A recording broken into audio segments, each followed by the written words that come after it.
देश में 7 चरणों में होने वाले लोकसभा के चुनाव में पहले चरण में कुल 102 लोकसभा की सीटों में पहले चरण का चुनाव में लगातार आज कईयों ने मतदान अपना भरा और उसमें जम्मू कश्मीर की 5 लोकसभा की सीटों में एक सीट जो कठुआ उधमपुर की है, जिसका पहले चरण में चुनाव होना है। 4 अप्रैल को इसकी लास्ट डेट है और 8 को लास्ट डेट है और इससे पहले 4 अप्रैल को जो डेट होगी उसके अंदर वो सारी नोटिफिकेशन तो पहले जारी हो गई है। ये लास्ट दिन होगा और कल अंतिम तिथि है इस पहले चरण के कठुआ लोकसभा के चुनाव में दाखिल करने की। आज अभी तक कुल 6 फार्म भरे हैं और इसमें आज गुलाम नबी आजाद की पार्टी जीएम सरूरी और भारत बहुजन समाज पार्टी के एक युवा नेता ने फार्म भरा है। इस लोकसभा में 17,21,544 वोटर हैं। आज जो जीएम सरूरी ने भरा, उन्होंने अपना जो एफिडेविट दिया, जानकारी चुनाव आयोग की जो साइट पर मिली है वो बेसिकली सर्कल किश्तवाड़ के रहने वाले हैं, पर जम्मू में सरकारी आवास गवर्नमेंट क्वार्टर 23A में भी रहते हैं। उन्होंने अपने एफिडेविट में बताया कि 44,26,542 रुपए उनकी संपत्ति है जो कैश है और इसमें 28,27,540 उनकी पत्नी की है। कुल मिला के उनके पास 21 कनाल और 12 मरले जमीन है। जहां तक आज एक और नॉमिनेशन हुई बहुजन समाज पार्टी के अमित कुमार ने, वो 27 वर्षीय हैं, शिक्षित हैं, ग्रेजुएट हैं, पाडर नागसनी के रहने वाले हैं और अब वो उनका निवास स्थान जो है वो मिनी बस स्टैंड डोडा है। कुल जो 6 फार्म कुल मिला के भरे गए भारतीय जनता पार्टी के 2 हैं, एक कवरिंग कैंडिडेट है, मुख्य कैंडिडेट डॉक्टर जितेंद्र सिंह है और एक आजाद हैं, एक दूसरी पार्टी के हैं और ये बीएसपी के हैं।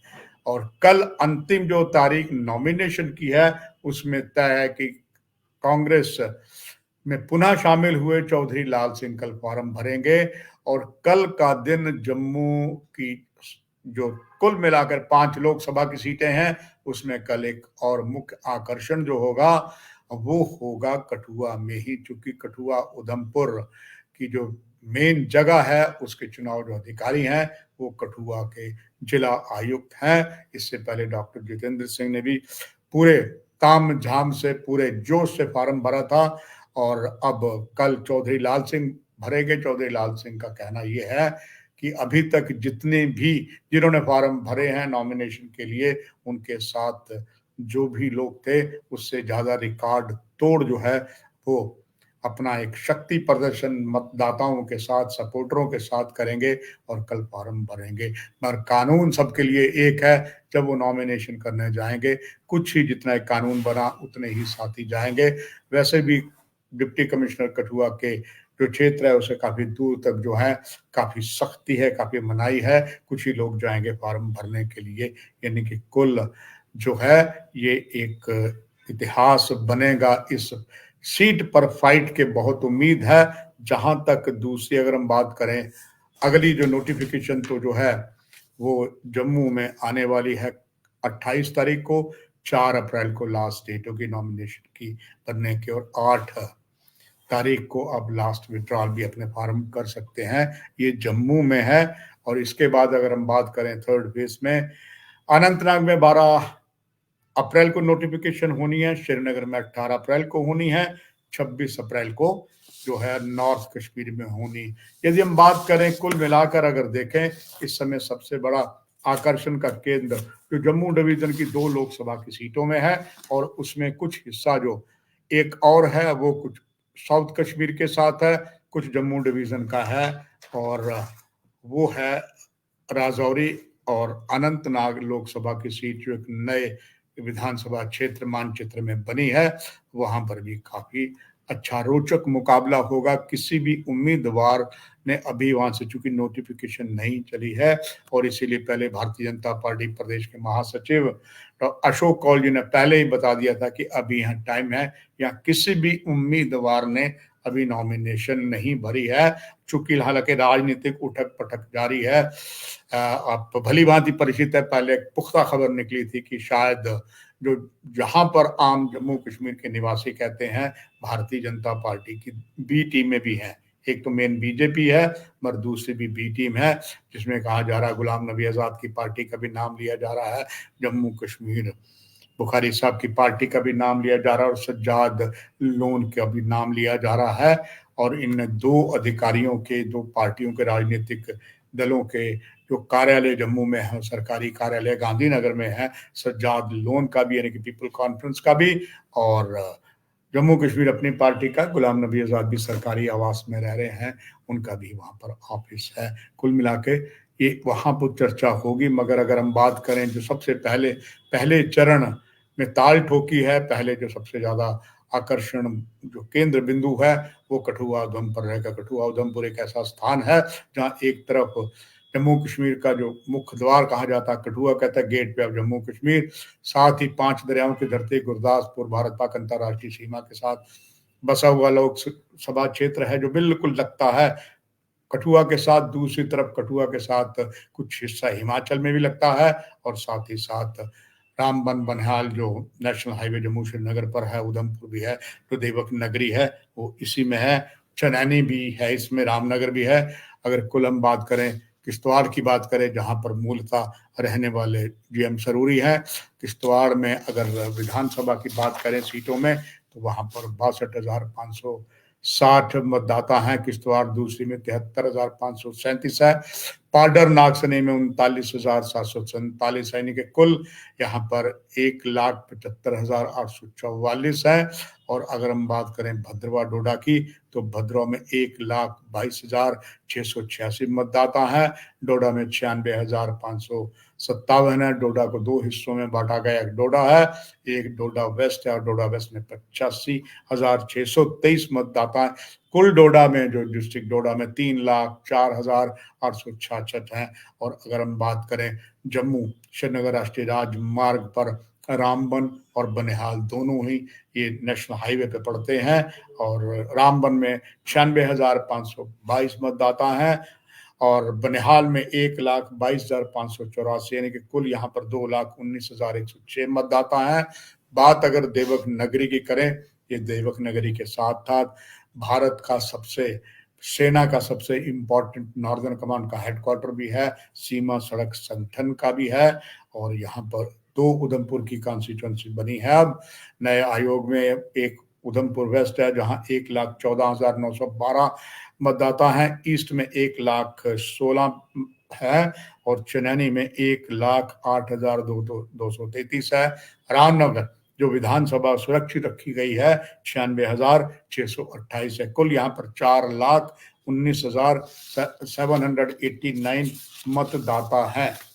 और अगर हम बात करें कठुआ की तरफ से पहाड़ी क्षेत्र बन्नी, यहाँ पर 57,116 कैंडिडेट हैं। बिलावर से 94,265 है। जसरोटा जो एक नई विधानसभा बनी है वहाँ पर 86,348 मतदाता हैं। और कठुआ रिजर्वेशन है, कठुआ एससी सीट है, 1,08,834 है। और हीरानगर भारत पाक अंतर्राष्ट्रीय सीमा के काफी क्षेत्र में पड़ता है, 87,545 है। यहाँ कुल मतदाता इस डिस्ट्रिक्ट में 5,02,994 हैं।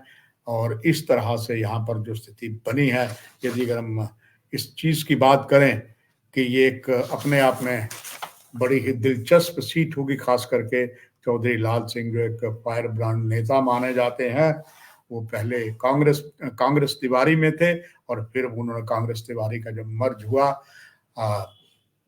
कांग्रेस के साथ, और तब वो 1996 में एक मात्र जब विधानसभा की सीट कठुआ की विधानसभा से उन्होंने चुनाव लड़ा था, तो he was the only candidate in the country जो कांग्रेस तिवारी से जीते थे।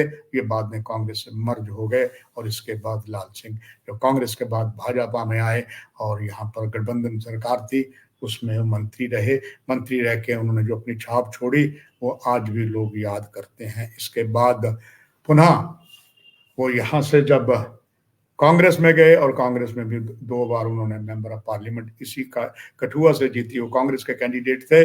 और यहाँ पर से एक बाद वो मंत्री भी बने, और इसके बाद जम्मू कश्मीर मंत्री बने। फिर उनको पार्टी उन्होंने भाजपा में थे छोड़ दी, और इसके बाद उन्होंने अपना डोगरा स्वाभिमान संगठन भी बनाया, और इसके बाद उनके बाद वो आ गए अब कांग्रेस में।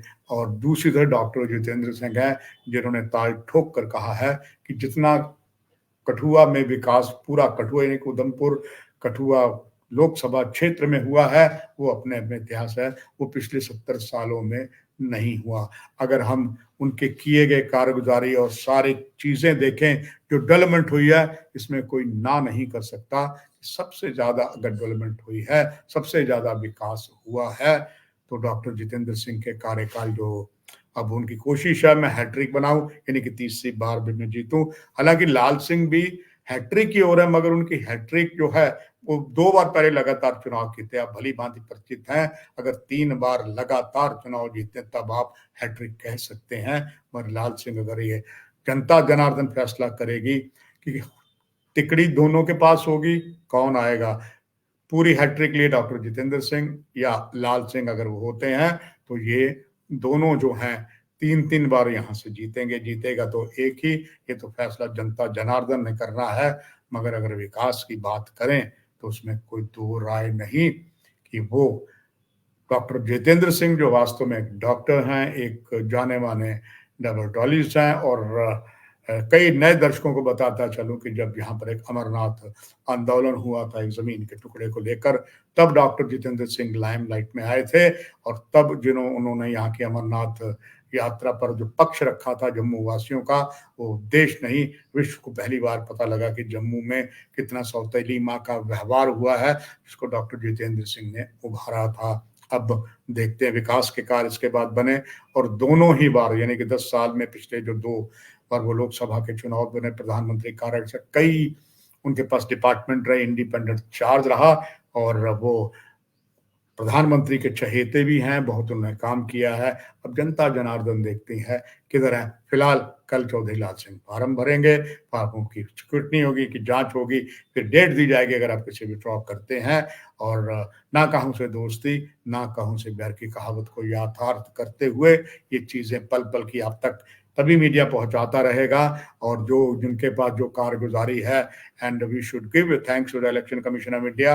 अब जैसे एक नॉमिनेशन फॉर्म भरता है कैंडिडेट, उसे पूरा अपना ब्यौरा देना पड़ता। अभी तक जो मेरे पास जानकारी इलेक्शन कमीशन ऑफ इंडिया के साइट पर है, जो सारी टोटल प्रॉपर्टी है, उसमें अभी तक जो 5 प्रत्याशियों ने फॉर्म भरा, उसमें किसी पर भी कोई आपराधिक मामला नहीं है। और यही चीज हम इलेक्शन कमीशन की साइट उठाकर आपको तभी मीडिया के माध्यम से देते हैं। तो चलिए दर्शकों, फिलहाल इस सीधे प्रसारण में इतना ही। पल पल की खबर लोकसभा के चुनाव की, अन्य हमसे ड्राई न्यूज भी कहते हैं, यानी कि जो मुख्य खबर होती है, वो भी तभी मीडिया के सोशल मीडिया में पूरे, यानी कि फेसबुक, ट्विटर, इंस्टाग्राम, और जो हमारा www एक साइट भी है उसमें भी है www.तभी मीडिया.in, उसमें भी आप देख सकते हैं। फिलहाल यही कार्यक्रम समाप्ति। नमस्कार।